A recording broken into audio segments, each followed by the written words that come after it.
Central Minnesota Sports Hub. It's the Morning Sports Desk, presented by Wadena's Pizza Ranch and FunZone Arcade. Available on Apple Podcasts, Spotify, or wherever you get your podcasts, and streaming on YouTube. Welcome in to the Morning Sports Desk, powered by Pizza Ranch and FunZone Arcade. I'm CJ Baumgartner, Corey Tackman over there. It is the 1st of May. Here we go. We are into the month, which means a lot more high school sports on the horizon.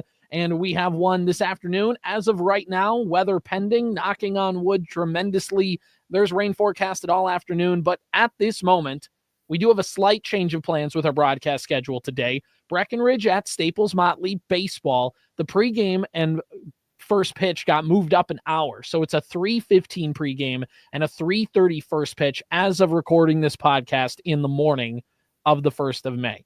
So that'll be on 98.5 FM and AM 1430 KNSP, The Fan. And that'll be the place to check everything out for today's game. Staples-Motley and Breckenridge playing each other. And again, this game is worth 2 conference points, is how it is said in the on the Heart of Lakes Conference webpage. And again, conference points, conference wins, whatever metric you want to use. Basically, they're only going to play one game, and whoever wins kind of gets double in this case, just to kind of make traveling and all that good stuff just a little bit easier. Taking a look at the Heart of Lakes Conference standings, Perham is in first place. So is DGF. They both are 4-0. Frazee is 4-2. So is Breckenridge. Park Rapids area 5-3. Holly 4-3. Staples-Motley is 4-5. Barnesville 0-6. Pelican Rapids 0-8. So 2 teams kind of in that middle of the pack area in the Heart of Lakes Conference. Breckenridge overall is 5-4 on the season. They've won 3 games in a row, got a sweep over Pelican Rapids and then a win over West Central area. For Staples-Motley coming into this one, they've won 2 in a row, also getting a doubleheader sweep over Pelican Rapids. And then before that, they kind of ran into Perham, ran into DGF, ran into a Wadena Deer Creek team. So for Staples-Motley, trying to get back in that win column and get back to 500 here. Listen to that on The Fan this afternoon. All right, Corey, let's talk a little Pizza Ranch and FunZone Arcade in Wadena before we talk about Wolves in 5. Yesterday was one of the best ways to enjoy your double points day. Well, that's Wednesdays at the Pizza Ranch and FunZone Arcade. And the best way to enjoy, one of the best ways to earn those double points is with the country's best chicken from the Pizza Ranch. It's just amazing. It's mouth-wateringly good, right? It's cooked to perfection. It's crispy. It's juicy. And then you pair it with those mashed potatoes and gravy, or maybe some corn or veggie of your choice. Or my go-to is man, I just love a good hearty scoop of mac and cheese. You throw that on the plate as well. Don't forget, with the Pizza Ranch, you can order to go. You can order for delivery. You can order for takeout when you order those to-go meals. And then if you haven't checked out the new Star Wars game in the FunZone Arcade, you have to. This trading card industry is just going through the roof. So opportunities to get like cards from Star Wars and game cards and Pokemon cards. And I mean, it's going bananas, and the FunZone Arcade is at the very front of you getting the best trading cards that you could get. They got them. They got mystery jerseys. They've got points. They've got rewards, Pizza Ranch rewards, and FunZone rewards from the Pizza Ranch and FunZone Arcade in Wadena. All right, Corey. So let's talk Wolves in 5.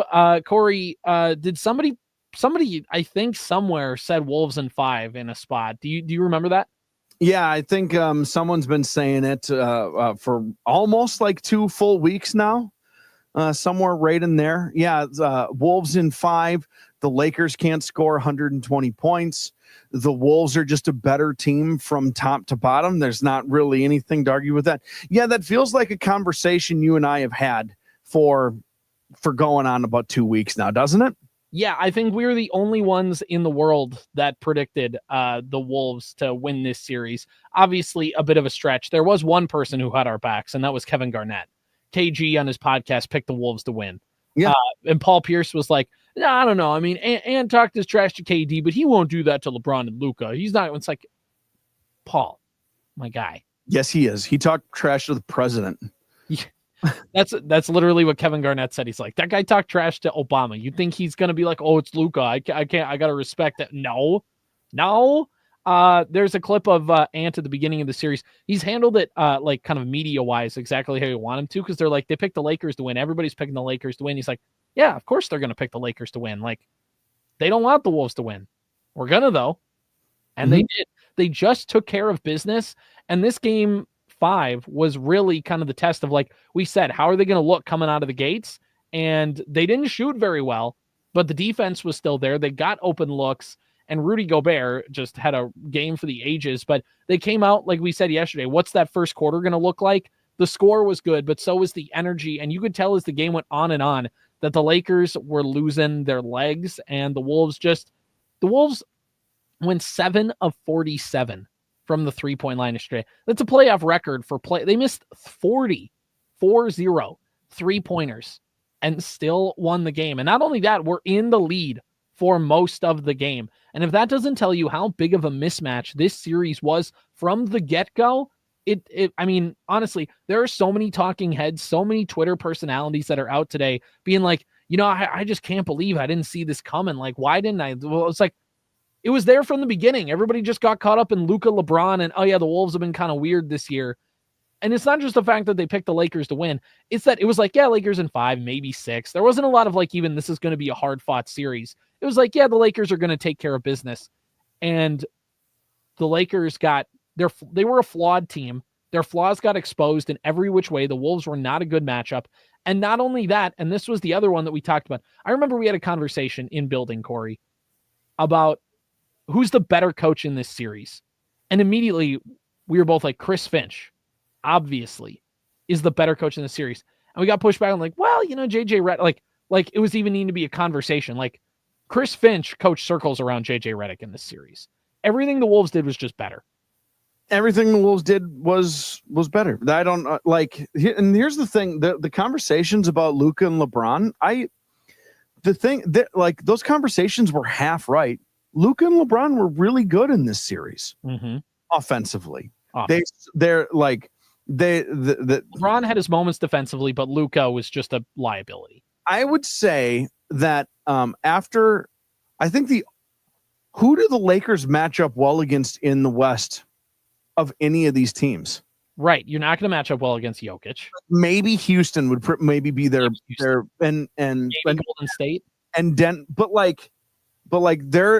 at least they're like the same kind of team, right? Even Memphis, who got boat raced by OKC, like Lakers don't have anybody who could have done anything with Edey.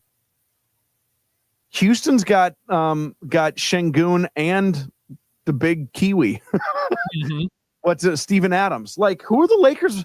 The Lakers are the 3 seed, and I can't find a team that they would have matched up well of the other 5 teams who are in this tournament. I don't know. It was just the Lakers are lucky that the Timberwolves were so historically bad shooting, because the Lakers were not good on offense either. The Lakers offensively were better in game 5 than the Timberwolves in every category. But that makes it sound like they were good. They were not good. They were distinctly like average to below average. It's just that the Timberwolves were so bad. If the Timberwolves would have shot even normal, like just team average on the same bad as the Lakers, the Timberwolves win that game by 25 points. And if that would have happened, it'd be turmoil in Los Angeles today.